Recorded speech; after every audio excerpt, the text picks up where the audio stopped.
you for coming today. I guess one of the joys of being a freshman and going late in this game is I've gotten to hear a lot of these comments and have learned an awful lot. So a couple of questions for you. First of all, do you believe that the rules set by Congress that you have to follow for scoring the budget and the policy changes, do they allow us to accurately look into the future? Just yes or no? Well, I don't have an opinion on that. We'll do whatever you like. I would suggest that we're $20 trillion in debt. I'll let the answer stand for itself there. Next, can you accurately talk about how the proposed reforms, tax reform policy, the rolling back of the regulatory cost, possible trade policy changes, spending in defense, infrastructure, and poverty initiatives simultaneously affect the budget? No, we'd have to see a lot more specifics and do a lot more work.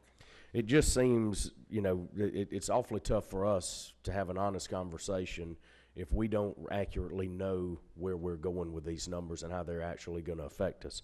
Do you think that we should be using more dynamic scoring models based in predictive analytics to give your office and those around you more tools to accurately reflect what the policy changes are going to suggest?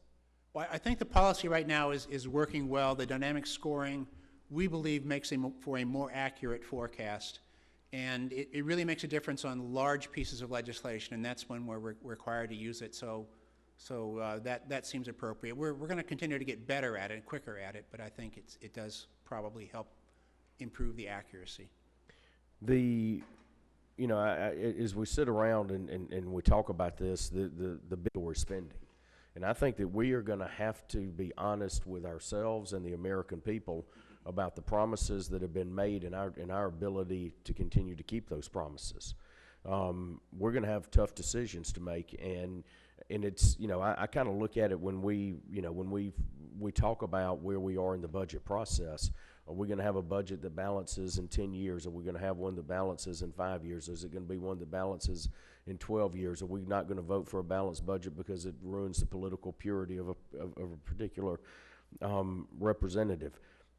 I just get the sense until we're willing to fundamentally address and honestly address the mandatory spending crisis, that we're not doing anything more than rearranging the deck chairs on the Titanic. Is that a fair statement? Well, I want to be fair and say that there are a lot of ways you can address it. You don't have to just focus on mandatories, but the broader But address Dr. Hall, it you said earlier, I think the question, and I may be paraphrasing, that all of the spending, the mandatory spending, is going to outstrip all of the discretionary spending. That's right, and the spending is mandatory. That's right. So, I mean, it's coming. At some point, Right. That's going to eat up every single resource that we've got, so we have to address that. The other thing, and I'll close with this, it's interesting. I kind of feel like we're a political version of Thelma and Louise right now.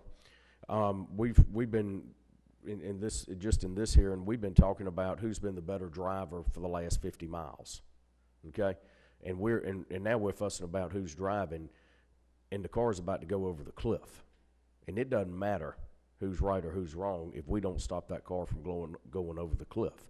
The American people expect us to stop this car from going over the cliff, and I think it's going to be a real challenge that we have as a Congress and as an American people to have those very honest conversations that we've got to have.